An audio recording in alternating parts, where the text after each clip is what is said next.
continuing with some of the events that happened up in Area 3 and 4 in the county, this would have been 72, summer of 72, and I was working in the communication center, and the phone for Tower 28, which was West Street, lights up. I answer the phone. Alls I can hear, there's no guard answering the phone. Alls I can hear is screaming and bedlam in the earpiece of the phone, and I mean just agonizing screams. And I'm calling into it, hoping that somebody will pick up the phone so I can find out what's going on.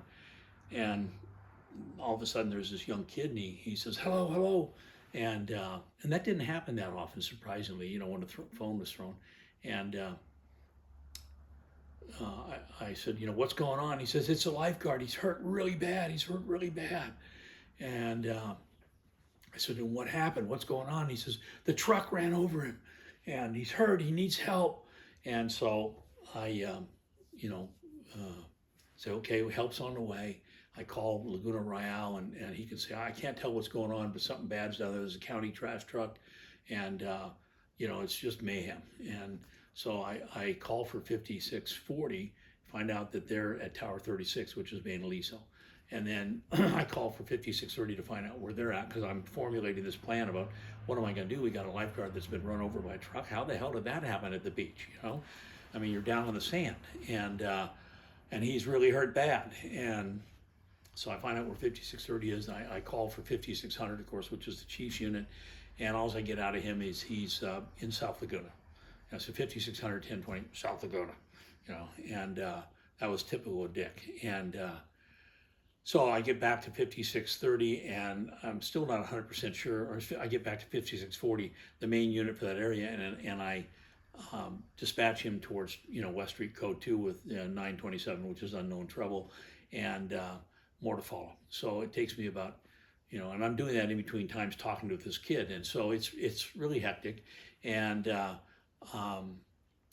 I immediately upgrade that to a Code 3 medical aid with 5640. So now they're rolling. So now I've got this huge problem as a dispatcher is how am I going to do the tactics for the entire beach? Because we've got these contracts we have to be responsible for with the county from Dana Harbor all the way to Montage Resort now.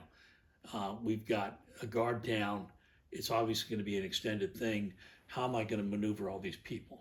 And so the first thing I did is I had 5630 come up and go northbound, leave Salt Creek area and go up to Arch Bay Liquor there on PCH in South Laguna and have them park. And I just said, stay there and be responsible for Area 3 and Area 4. And I got Hazard, and I sent Hazard, because he's in a standard vehicle, to have him take care of Dana Harbor, Baby Beach, Salt Creek, Dana Strand, and Monarch, because all those are accessible by hard pavement. And then I move 5620, which is the Northern City unit, down to Tower 10, and I have them open up the gate so they can get onto Coast Highway.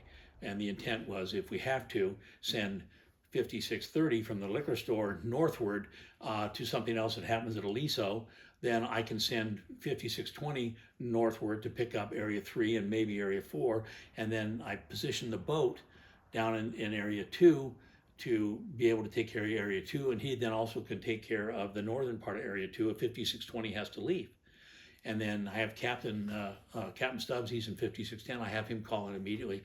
And the first thing he says to me was, he picks up the phone at 5, and the way, of course, he answered is your name and the tower. So he goes, Stubbs 5, and he doesn't even let me get a word in. He goes, "Nice move with Hazard."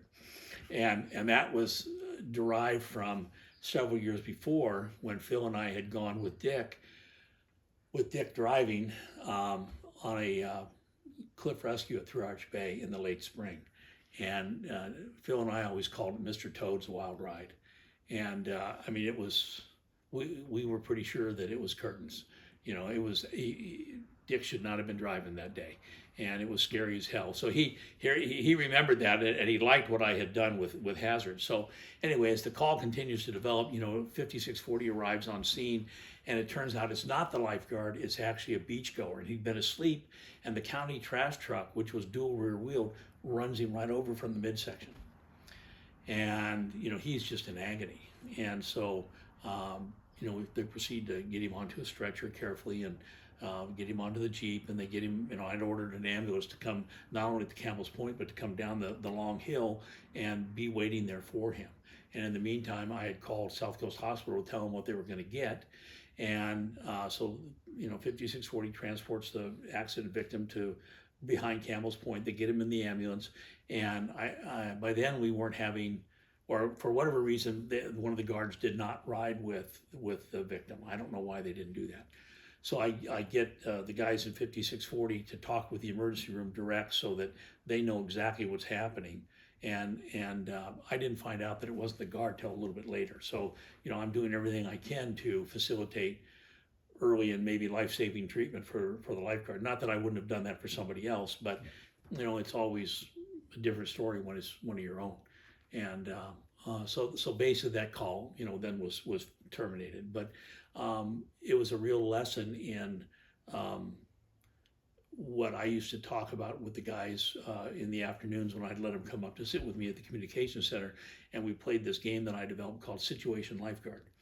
And in Situation Lifeguard, I would come up with all of these crazy scenarios.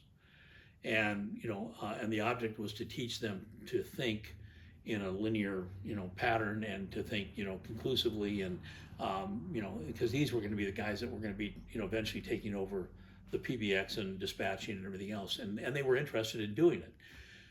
But it was a great addition to lifeguard situation, or Situation Lifeguard, and it seemed like to take forever, but it actually all occurred fairly quickly.